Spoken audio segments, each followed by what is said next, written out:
Kahler showed no emotion today as he heard his fate. The execution sentence comes as retribution for the shooting deaths of 4 family members.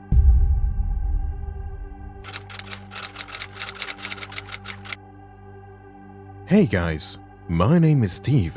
We're going to look at another horrible case with you, the Kahler Family case. It is a terrifying portrayal of domestic tragedy, where the boundaries between sanity and savagery, love and hate, are blurred. Does a nervous disorder in 1995 justify a crime? A law had passed in Kansas that banned someone who committed and planned a crime from trying to blame their actions on a psychological disorder. That stopped them from understanding right from wrong. The law had passed and every criminal who was put on trial attempted to use emotional disability as a defense to escape responsibility for their actions, or to claim that they were not in control of their actions because they were suffering from psychopathy. The head of the Happy and Large Core family attempted to use neurotic disorder as a defense to avoid interaction with psychologists that despite the horrific events he committed, his sanity and his actions were driven by rage, jealousy, and desire for revenge against his ex-wife, who left him, and his daughters, who stood by their mother. Unfortunately, crimes driven by rage and psychological desire for stats indicate that 1 in 8 crimes are motivated by revenge, which is happening all around the world. High insecurity and an obsession with controlling a partner can transform someone into a true beast who will kill anyone, including his children. James Kraig Kahler was born in 1963 in Weatherford, Texas. His future wife, Kahler Wight, was born in 1965 in the same city. They met as students at a Texas university in the early 1980s. Kraig was an engineering graduate, and Karen was a first-year humanities student. They established a bond and started a romantic relationship. They were young in love. The relationship appeared ideal. In the late 1980s, Kraig was a standout student at engineering school, and after graduating, he married modestly in front of close friends and family. Their first child, Emily, was born in 1991, and their second daughter, Lauren, was born in 1993. The couple lived in a comfortable Weatherford home and were considered wealthy by society standards. In 1999, when Karen was expecting their third child, Kraig got a great job opportunity at a reputable Weatherford utility company. He was promoted when their son Sean was born. They loved him and even earned more money. Karen stayed at home while Kraig took on the role of breadwinner of the family. The family seemed ideal. With the daughters Emily and Lauren, they lived in a large home in the most privileged area of the city and had a reliable family car. Both the daughters were talented in sports and music, taking parts in vocal contests and regional activities. Emily was a standout student and attended a well-known pharmacy college, while Lauren was a superb student whose dream was to pursue her career in music, to become a musician, of course. Sean was the youngest brother of Emily and Lauren. He was outgoing, kind, and a boy with a curiosity and interest in new topics, and he wanted to become an archaeologist. He shared a close bond with his parents and sister. Kraig took care of the family, whereas Karen furnished the house comfortably, brought up the kids, and made delicious baked dishes. They participated in community activities to make their neighborhood better. They brought up 3 amazing kids, but behind the outer layer of perfection, there were lots of issues that family members covered up. In 2007, Karen acknowledged her younger sister Linda was about on a nervous collapse. She complained that Kraig had been controlling and observing her for a very long time. This dominance was only increasing. Kraig insisted on a complete accounting for all expenses, not only significant purchases but regular home expenditures in addition. Karen gave him bank transactions receipts from supermarket data and disclosed her situation every day, during which she spent the whole day. The Kahler family followed a rigid routine set by Kraig when he got back from work. He wanted to return home to meet his wife and kids, go to bed, wake up, and eat during specific times, and even intimately, the couple's scheduled time together was over time. Kraig's obsession with controlling had increased. He grew ever more demanding and self-centered, and Karen's activities were planned out of exact hours. Karen felt trapped, with no time for herself, only performing her responsibilities and duties. They could return to their previous lives, but Kraig appeared to relish his dominance and refused to adapt. Linda was depressed by her sister's revelation. Just like everyone else thought of Kraig as the ideal father, husband, and family man, which came to be a domestic oppressor. But Karen didn't want to ruin her family. Additionally, she and her kids were financially dependent on Kraig, so she decided to look for work that would allow her a steady passive income. Being the mother of 3 children with excellent physical condition, she always followed the decent diet guidelines occasionally. Followed by nutrition, she tended to take care of herself, followed a good diet, and daily went jogging. She hid from her husband secretly and joined a nearby fitness facility, where she began exercising for several hours each day. This was how she released steam, diverting her attention and organizing her thoughts. She enjoyed going to the gym when Kraig was at work and couldn't observe her doing activities out soon. The sports club administration observed the well-fitting and careful woman. Karen was invited to try herself as a fitness instructor. A housewife's imagination could not have imagined such an opportunity, as she would now be able to bring her favorite activity or even earn a respectable salary for it. Kraig eventually discovered that his wife planned to visit the gym.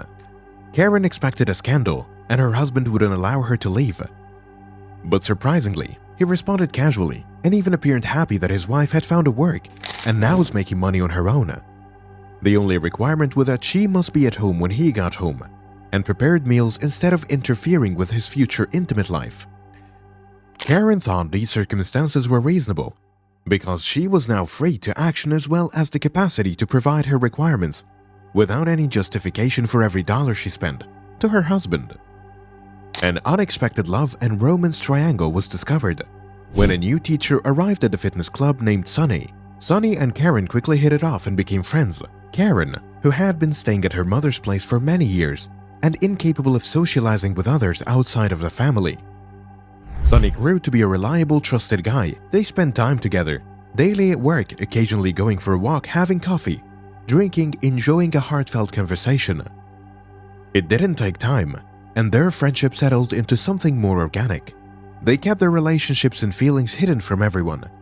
But Karen ultimately chose that she needed to come clean with her spouse, for which she prepared for months for this confession. She didn't find the right way on how to get it started and what will be the possible future impact. She eventually confessed to Kraig. Despite Kraig's confusion over his spouse's revelation, he responded rather calmly without making a scene. But the following day, Kraig said that he agreed to his wife's relationship with Sunny, but on the condition that he could join them. Karen was surprised by her husband's suggestion and didn't know how to respond to it. However, Kraig took the lead and started seeing Sunny by sending her flowers and a tiny presents that he appeared to use as a chance to make his personal life bright and happy. Initially, the woman accepted his proposal, but quickly discovered it was the case of Kraig's dominant game, the way Kraig, Karen, and the other person felt attracted to each other in a complicated way. Didn't last very long. Kraig realized he wasn't part of the relationship anymore, and it hurt him. He made it clear to Karen that he didn't want her to continue seeing the other person instantly, but she kept going on dates. Sunny is truly in love after almost 2 years. After many years of being married, Karen decided that she wanted to separate from her husband and move to a different state.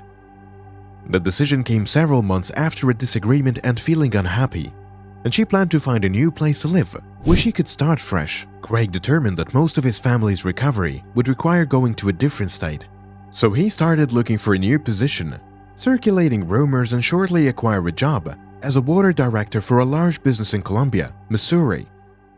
A Kansas neighboring city, Kraig thought that his spouse's stateside relocation would put an end to her romance with Sunny and that their family routine would resume. Summer 2008 saw the relocation, which proved challenging for the family because the kids were requiring to switch schools, make new friends, and get used to living in a new city, even though the family had a good income already. Kraig's new job and pay scale were almost twice as much as he was paid. Kraig's new job gave him more responsibility and took up more time, which meant he couldn't keep his promise to avoid Sunny anymore. Unfortunately, he had foolishly made this promise to his wife, believing that it would solve their problems. However, he was mistaken. Sunny and Karen kept up regular communication, chatting over the phone, texting, and meeting. They would drive halfway through and meet and spend a few hours in a roadside hotel before returning way back home. By then, Karen realized that her marriage was cursed. She stopped loving her husband and divorce was just a matter of time until December 2008. On that New Year's Eve of that year, the Kahler went back to their hometown to see loved ones and families. Sonny was present at the gathering. Karen and Sonny had a modest beginning greetings exchanged, but as the party progressed and came into play, they appeared to forget about social customs under the influence of alcohol. The couple was attached, holding hands and looking at each other longingly, and some visitors even saw them sharing a kiss. Kraig wasn't just angry but furious too. He had been humiliated and insulted by Karen in front of numerous previous housemates, friends, and colleagues. Forming her connection public, Kraig made a scene at the gathering, verbally abusing Sonny and his wife.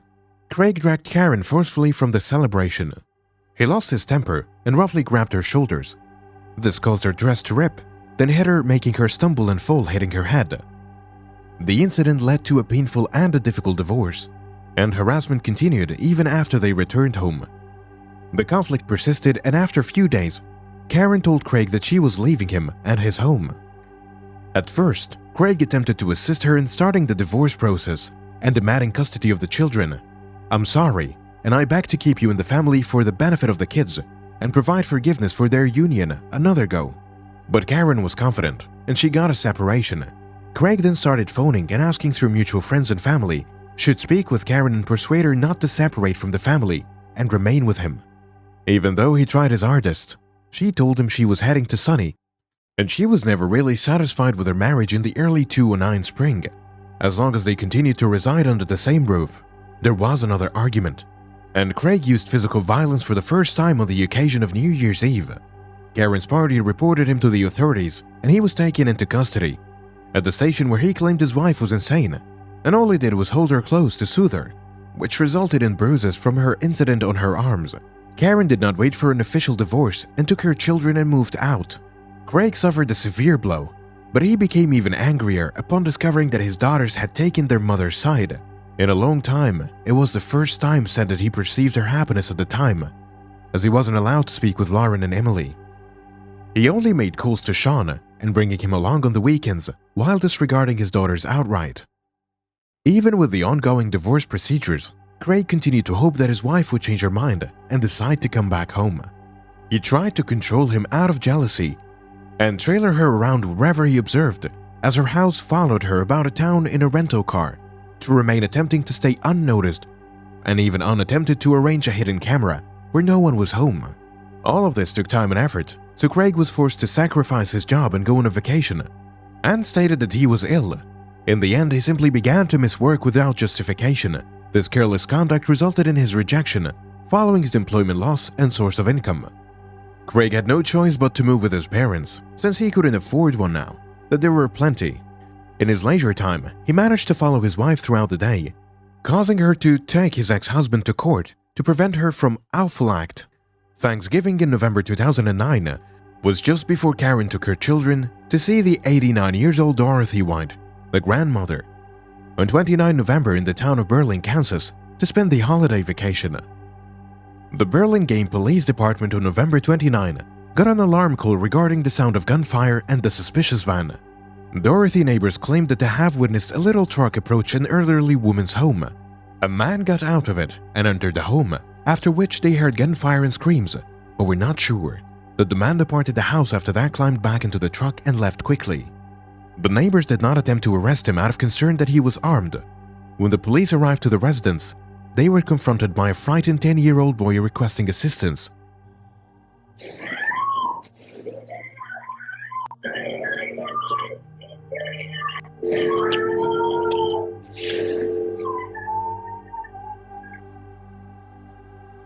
Sean Kahler was the one who was unable to clarify what had occurred, but it was obvious that this was a scary scene. They waited for the police. Near the front door, they saw the homeowner, an 89-year-old, lying in a bloody puddle and unexpectedly alive, despite 2 injuries from gunshot. The body was found dead in the kitchen. Police found 44-year-old Karen, who had been shot in the chest, after which she was killed by a sniper shot at a close range to the head. Her ex-husband had abandoned her without any possibility of surviving. The survival body of her elder 18-year-old daughter Emily was lying in between a wall and a couch that she seemed to own, trying to escape her outraged father. However, he found her and took her 2 blank shots in her life. younger sister Lauren, in the puddle of blood in a bedroom on the second floor. She was still breathing, begging for life, and saying repeatedly that her father had done it. Lauren and the old lady were hurried over to intensive care unit of a hospital close by. Even when the doctor's greatest attempts, their life could not be preserved. And Lauren passed away early in the morning of December the 1st due to significant blood loss and harm to her internal organs. After a few hours, her great-grandmother passed away. That day, the sole survivor is seen. Sean was stunned at the situation. He collaborated with psychologists, but he required comprehensive questioning as the sole survivor to witness the terrible incident that took place at the home of his great-grandmother. He said that evening, his mother was in the kitchen preparing dinner, and he asked to borrow his favorite pies from her. Suddenly, the house back door opened, allowing their father to enter the house while holding a shotgun. The man pointed the gun at his ex-wife without saying anything, then shot her, then moved closer and fired once more. For a few moments, Sean became frozen. His father turned and faced him, but he didn't aim, just silently and carefully stood looking at him. Sean understood that he needed to escape, so he leaped out of the open back door in a panic. The boy ran for the main door, wishing to notify his grandmother and sister to ask for assistance. But as he arrived at the threshold, he heard more gunfire, making people afraid to enter the house. He managed to escape to a small outbuilding after hearing a few more shots and stood there in terror, for his dad to follow. Where is Miss Kahler? Kraig was added right away to his armed status indicated on the wanted list as a very dangerous man in the meanwhile. Police got in multiple reports of someone's speeding truck that promptly assisted them to verify the direction. The shooter was traveling. The man once left his car in the forest and started strolling along an abandoned road. The authorities caught him quickly and delivered him in the next morning. He had abandoned the firearm and its ammunition in the prescription medicine in the backseat for an anxiety and depressive disorder, curled up close at the driver's seat. Mr. Kahler did not struggle to avoid being arrested, appeared to care less now. He seemed confused and even scared, and honestly accepted carrying a gun with him, as well as a hunting knife, but did not plan to utilize them. He further acknowledged that he's done something awful that he thought was known about by the police when they took him into the police station. Kraig owns up to his guilt, that he gave the entire thing to the investigator, and he describes how his wife had an affair with Sonny and how she cheated on him. They had made him look bad in front of his former colleagues, family, and friends. During a New Year's Eve celebration, his friends made efforts to preserve their marriage that had cost him both his job and his only remaining aspect with his self-respect. He cried, said he was not sure why he had chosen to decide such a step, and complained about the fact that everybody, even his daughter, had deceived him. Kraig was put on a trial in December 2010, so the defendant, receiving advice from Thomas Heaney, his lawyer, retracted his first admission, which blamed his deeds regarding neurosis and insanity. It was his only means of preventing the death punishment for killing 4 people. Heaney attempted to persuade the judge that his client was facing a challenged psycho-emotional condition, following his spouse siding with his children and leaving him for a lover. He lost his job because of their mother and was compelled to return to his parents' home. Each of these situations played a part in the client's breakdown, as well as Miss Kahler was insane when he committed the crime, not understanding what he was doing before. In 1995, a law was passed that permitted criminals can plead their way to leniency in the case of insanity. Through in Kansas, where the crime was done, the case was held location where the law was repealed. Moreover, the court did not discover any EV proof of insanity or actual state. Kraig's behavior was merely pretty cold. From his computation, he bought weapons and Dorothy received the ammunition beforehand. White's house, aware of his whole family, was present when he shot each victim multiple times, eliminating any possibility of survival, but he purposefully expelled his son. In August 2011, Sean permitted him to escape, the man's conviction for all counts and given death sentence. Sean was only 12 years old when he provided testimony.